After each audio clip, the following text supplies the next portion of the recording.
Hello and welcome on 360 Sport on Trust TV. Adeni G. Shafe. Time to take a look at the world of sport. A lot of juicy stories there, but we'll start with the NBA. The playoff is getting tough right now because games are on, and a lot of clubs are really fighting here to see how they'll better their lot at the NBA playoffs. Well, quickly, we look at the Eastern Conference and also the Western Conference results as we actually played earlier today. Brooklyn Nets 84-96 against Philadelphia 76ers, a game that saw Philadelphia 76ers winning that game there 96-84, where you have Johnson scoring 28 points for Brooklyn Nets, and you have Joel Embiid getting 20 points, 19 rebounds, and 7 assists for Philadelphia 76ers. Good one for Joel Embiid, a man that right now is among those touted to be the MVP. It's going to be a tough one there in that particular edition. Let's look at the NBA Western Conference first round result.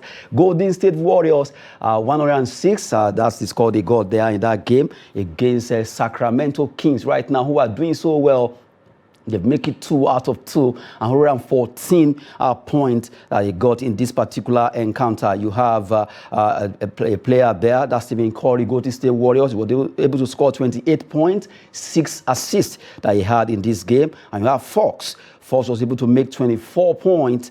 He scored 9. He actually had 9 assists and also 4 steals in that game. Good one for Fox right now. Seriously doing well. De'Aaron Fox dominating in that particular encounter. Good one for those games that we actually played earlier today, where Golden State Warriors had 106 against Sacramento Kings 114. For Sacramento Kings right now, they are really riding on the journey. Is it going to be possible for them? Let's look at the NBA. Let's look at the bracket there. That's actually happened out games that have been played so far, where you look at the likes of Minnesota Timberwolves losing their first game in the western side, and you look at the eastern side also, Milwaukee Bucks losing in their own game against Miami Heat. Knicks, they had 1-0 against Cleveland Cavaliers. You have Phoenix Suns also losing against Los Angeles Clippers. Sacramento Kings right now 2-0 against Golden State Warriors so far. We have 76 fixers, where Joel Embiid is really holding sway against Brooklyn Nets, and you have Los Angeles Lakers also. They've done 1-0 in that game there. Well, Boston Celtics won against Atlanta Hawks. It's getting very tough. We'll wait to see. We'll be bringing you more concerning the 2023 playoffs bracket as those games have been unveiled earlier on. Good one for Sacramento Kings. The man of the moment, Mike Brown, is really doing so well, dominating over there in the NBA, being nominated as one of the coaches to be winning that award. Who will win the Coach of the Year? Well, the award is still open there between the 3 of them. But for Mike Brown, it's like a roller coaster dream right now for that man, and also for Sacramento Kings beating Golden State Warriors. Just giving you updates concerning the NBA basketball playoff there. Now, let's come back home as we talk about Nigerian sport. But this time around, we go to Ikenne, Ogun State, to at least quickly talk about the MPFL La Liga under 15 promises, where games were played yesterday, and we look at the result over there. Plateau United under 15, they lost against Remo Stars 3-1 in that encounter. Group B, you have Kwara United playing 1-1 against Aqua United. Wiki Tourists also shared this well against Bende Insurance under 15. La Liga promises boys there. El Kanemi against Rangers ended 2-2 at the Remo Star Stadium in Ikenne. And I have right now someone in the studio who is a grassroots football enthusiast. That's Shegun Akeusola. Good to have you in the studio. Good morning, viewers. Yes, we'll be talking about this together alongside Nazir Jamajo, who will be joining us over there in Kaduna. Good to have you, Nazir Jamajo. Thanks for having me. Okay, good one. Let's run through this together. Let's start with we actually showcased the result there. Let's look at the table after those matches were played. We have Group A to D. Let's look at the table right now. Remo Stars are still topping after match day 2. They have 6 points there, followed by Plateau United, Lobby Stars, and Bayelsa United. And from the way it is in this group, it seems the host, Remo Stars, is under 15 anyway. And I know you are part of all this grassroots football. I think the Remo Stars have a very good structure, and they are trying to capitalize on that structure. The purpose of the NFF to sign a partnership with La Liga is to enable each and every Premier League team to have what we call an academy where they can groom their player to the first division, the way it's been done all over the world. But I think with fund or no fund, most of the teams could not be able to meet up. But to me, I want an extension where we can graduate, because we've started this for the past 10 years and we've been moving. They've trained coaches. They've been able to like gather a lot of things, and a lot of people have benefited from it. But to me, I really wanted that NFL should start looking at it where we can graduate from a stadium league to a normal league, as in academy league. Yeah, so at least you have to go home to this particular team and play away. The way we run normal league. Thank you, Nee. So that's also will build up the mentality of these players, and will create will make us to see a lot of players that we can really use at under 17, under 20 level. Then the clubs can start making money as early as possible.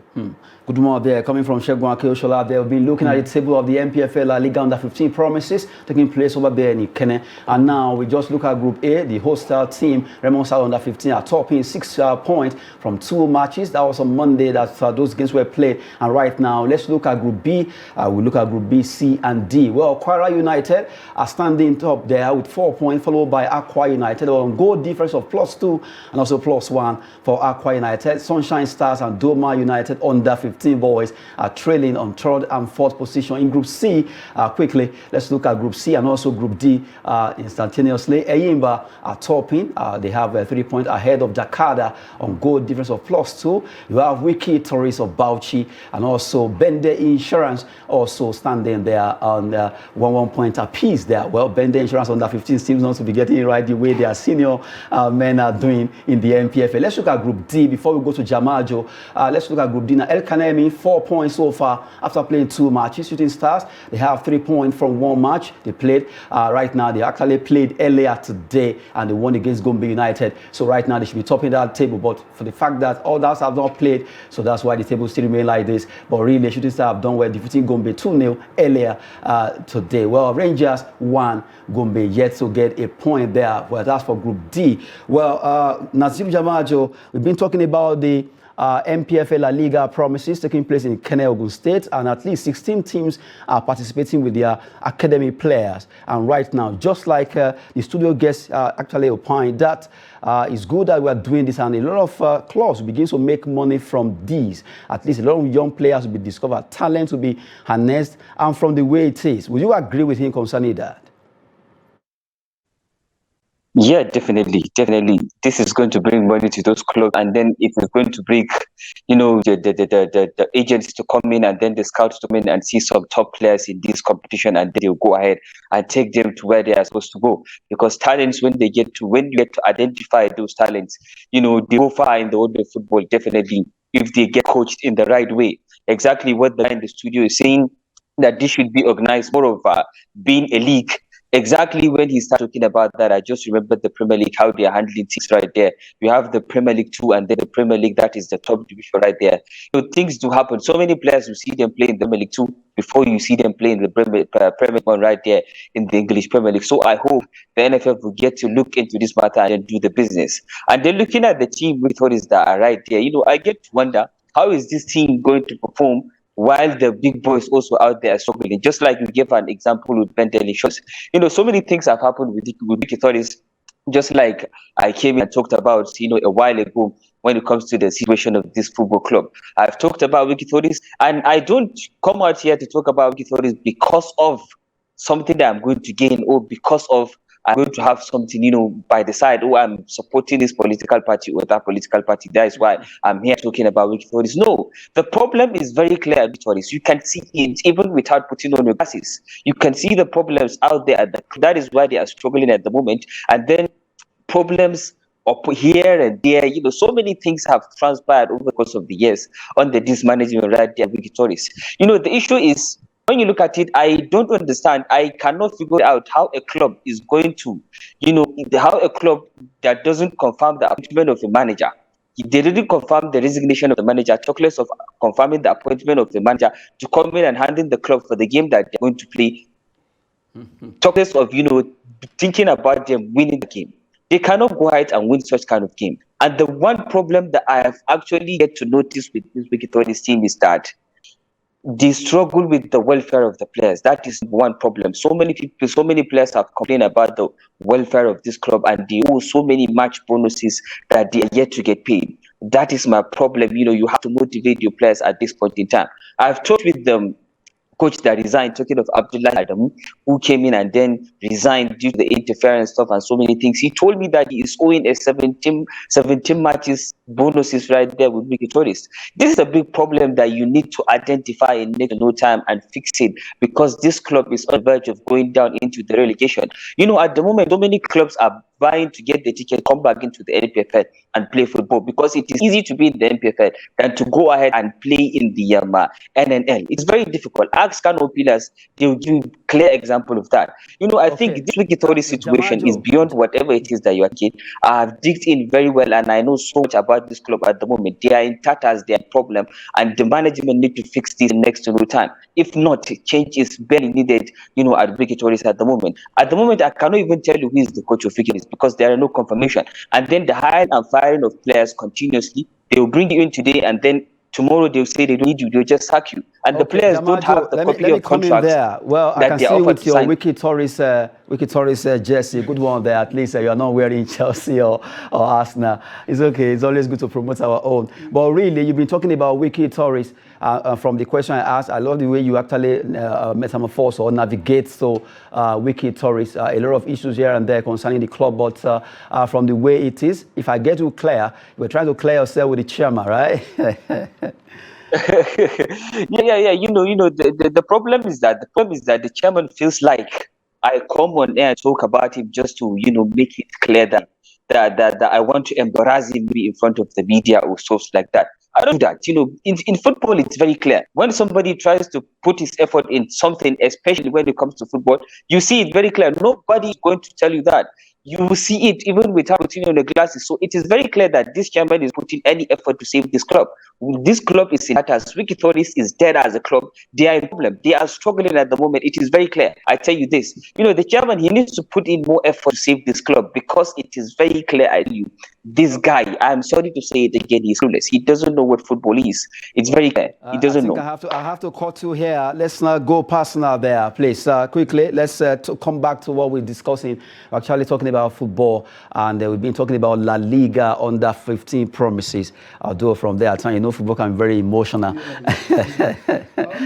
To me, I feel, yes, it can be emotional, but I think there's a little truth in what he's saying, because I know that when you're talking about chairman of a club, we have what we call sole administrator. It's only a few of them that are chairman, because most of them, they are Chelsea fans, they are Arsenal fans, so they can analyze football even more than you need. So once they go to the governor, because they know the governor, they have somebody close to them, they'll say, oh, you can do this, go and manage the club. And they don't know anything about the reform. And that thing is really affecting our game. I knew there's a time NFF came up with a policy that the government should just answer, appoint somebody to manage it. But do they really answer? The answer is no. You can imagine a coach will be having up to 50 players. You're playing league, for God's sake. Playing league, for God's sake. And you're having up to 50 players in your camp, training on a daily basis. So how do they expect you to move ahead? And those are the issues. And if you're talking about Bender Insurance doing better today, why? Because the deputy governor played ball. He took it upon himself. And he just make it possible. If you look at Remo, Kunle is a complete sports businessman. And he did not say because I know it all. He still invites people that he knows they can really make impact in his team to build up the team and keep on making his money. And if you look at the way he segmented his team, outside the Premier team, he's having under 17 or the 20 or so. Okay, and they're outside the country now playing invitation tournament. And he's having under 15 playing now. So you should know that he has already segmented his team and he has already created a way to rake in the money. But the chairmen we're having, most of them are just political appointee. Well, I just had to cut you there, but really, you've been talking football and it's getting very interesting when it comes to Nigerian football development. Now, let's actually digress to focusing on grassroots football development in Nigeria. That's what we'll be looking at right now, grassroots football development in Nigeria. When just as we're talking, let's look at this together. When you talk grassroots football development in Nigeria, as a grassroots football enthusiast, what would you say about Nigerian football? A lot to say about it. A lot to say about it. I feel grassroots is not well treated. And that is really telling on our league and on our national team. If I detect a player today as a coach in my village, what did I seek to benefit? And two, most of our national coaches today, do they really have anybody they depend on to bring up players for them? They only rely on what they are watching and the league players. And when you're not trying to look at it, where is grassroots? Grassroots started from schools. Do we still have school sports? Do we still have school principal's cup? The last time the minister tried to organize, we only unpick from states. Does it really cover 10%? So that means a lot of players are down there without anybody dictating what they could do. And if you look at it very well, I think when we are still using NFA, school sports form part of the board. And what is their essence? Their essence is to assist the NFA to get more access into what we're having at the grassroots. Kanuwako and Co are dictated from the schools. And they are able to move all the way from schools to where we call national team. Maybe Yale and when we talk about sport generally, are dictated from. So today now, a school, mostly in Abuja, you can just have a building, you form a school, you don't even have a space for a table tennis. Let alone football. Let alone football athletics. or let alone athletics. You don't have a space for table tennis. And governments are just looking over it without doing anything. And that is why it's easy for youth now to go into drugs, because there's no place for them to exercise that strength they have as a youth. A lot of schools don't even organize inter-house sports. Some schools will even collect the money sport levy without doing anything. But during our days, inter-house sport is just a joyful thing that your mom have to go and raise money for you to buy a canvas, white hose, then you go to the bush, cut this palm tree, create a house, everybody painted everywhere. But now there's nothing. Nothing. And if government did not come up with a policy that can change all these things, but we're only looking at income without looking at, we're only looking at what we can generate and gain from them without looking at how it's supposed to be and what is supposed to be. We are just derailing totally, and we are completely out. From what you have said, what can we do to get it back to how we used to be, or even better?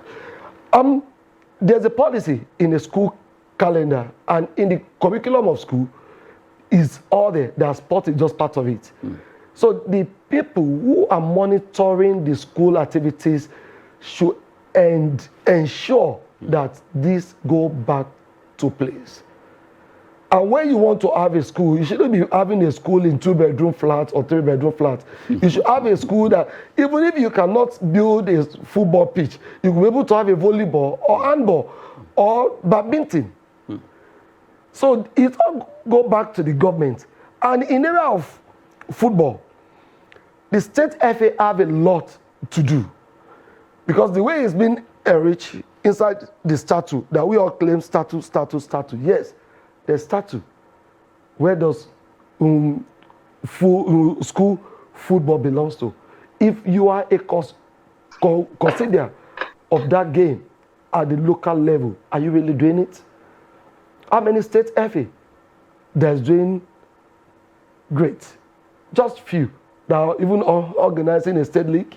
Others, once you just see the chairman and secretary, you don't even know the board. Well, to cut you short there, to let you know that Akeusola is a former member of FA in Nasarawa State, and really a good grassroots football development, and also an enthusiast there who has been talking with us concerning grassroots football development in Nigeria, trying to see how that particular problem can be solved. It's going down. We need to get our football back and other sports too, by allowing schools to make sure they have sporting activities for the young ones there. Well, good one. And quickly, let's run through Europe as we talk about Premier League. Liverpool roast Leeds United at Elland Road. Well, Nazir Jamajo, I guess we were at Elland Road yesterday concerning that game. Well, it ended 6-1 in favor of the Reds. How do you see that match, Nazir? Yeah, I think a good one for Liverpool, a good one for Liverpool. You know, in this crucial period when it comes to them, you know, looking at the fact that they want to make it into the Champions League season. So they knew they had to beat Leeds United, and they did just exactly that in that time. You know, the problem with Liverpool this season is the inconsistency. Today they'll beat Manchester United, then tomorrow they'll get beaten by AFC Bournemouth, and then they'll go ahead and lose many games on the road. So that is their problem this season, I think. But it seems like they are beginning to click at the right time. Right now, they are 9 points behind Newcastle United, who are sitting fourth. And then, you know, they have the chances. They get to look at Brighton that is in front of them, and then Tottenham Hotspur. And they have got some crucial games also to come. You know, it's going to be an interesting one when it comes to the top four race. Liverpool are clicking at the right time. You know, after that winning today, they'll have so much confidence going forward. And then the form of Trent Alexander-Arnold is also trying to do the same thing that Arsenal are doing with Alexander Zinchenko. So we want to see what happens in the next couple of weeks. But Liverpool are looking good at the right time. Liverpool are looking good right now. Well, we see if they continue to look good. Now, let's quickly look at UEFA Champions League. The battle has just finished tonight, a big one in the UEFA Champions League. The Galacticos, as they call them, would they be able to turn things, at least add more to the woes of Chelsea as they'll be facing Chelsea there? Let's look at those fixtures quickly before we wrap it up. Chelsea, Real Madrid, the big one. Real are leading on the first leg. They won 2-0 there at the Santiago Bernabeu there, and now they are in London for this game. Napoli against AC Milan also be coming up. AC Milan are leading with us a goal, and it's going to be a battle to finish at the Diego Armando Maradona Stadio there in Italy. Well, at the city of Naples. Chelsea, Real Madrid, Jamajo, big one between Chelsea and Real. Yeah, a massive one. We look at it, but the form of Chelsea doesn't, you know, says what is expected from them going into this one. Chelsea are in a difficult situation at the moment. They are yet to win any game under the leadership of just the newly appointed coach. Talking of Frank Lampard, he's struggling at the moment. The team is struggling, and one thing that I don't understand with Frank Lampard is that a team that is struggling, how can you rest your best players when it comes to play games? He rested his best players playing against Brighton over the course of the weekend, and then he got beaten right there. So, you know, going into such kind of games, playing against a side like Real Madrid, you need a momentum going there. But the Chelsea at the moment don't have that. They're struggling to score goals. They are struggling to defend goals. They're struggling to keep the ball in midfield. There are so many problems that Frank Lampard needs to fix in next to no time to make sure that Chelsea get something out of this one. Chelsea are struggling, it's very clear, but today they will be playing in front of their home fans, which I think the home fans will try to give them some mojo going for Real Madrid when it comes to Champions League. There is no better team than them in this competition. It is very clear over the course of last season, and this year, after beating Liverpool, they look very good and very sharp for this one. When it comes to this competition, the Champions League, there is no better team like Real. Just like I said, we wait to see what happens. Vinicius Junior is in form at the moment. He has scored 20 plus goals already. Karim Benzema is on 25 goals, if I'm not mistaken. So these two players will be the one that will definitely hunt Chelsea down later today. I don't see Chelsea having any chance playing against Real Madrid later today. Real Madrid will take the day, definitely. I'm very sure of that. Let's see if they will prove you wrong. It is very possible that Chelsea might just turn things around. At least you just have to remember that. But Napoli versus AC Milan. Osimhen is back. Do you think the inclusion of Osimhen can help? In 30 seconds. He has been the force in the attack. And I know that the last match, they really miss him. But for him to be back, I know that he has an history to create. Because to be at least the second Nigerian to win that after Kanowako. So I think it will be a very great game. And at the end of the day, I see them winning. You see Napoli winning. Yeah, and he is seeing Real Madrid winning. Yes, I see well, let's see. Winning. Maybe two of you actually predicted right on the show. We'll be talking about UEFA Champions League. Nazir Jamajo from Kaduna. We appreciate your time for joining us with your Wiki Tourist jersey there. A proud club supporter there. Good one. Thank you very much. You're welcome. You're welcome. Okay, and therefore, Segun Akeusola in the studio, he has talked about grassroots football development in Nigeria, and also MPFL La Liga, a former member of football development. And we just have to appreciate the fact that you came on the show. Thank you so much. Thank you so much, Nii. Well, sport is always business and fitness, as we always say it. I'm Adeniyi Ajisafe. Thanks for watching.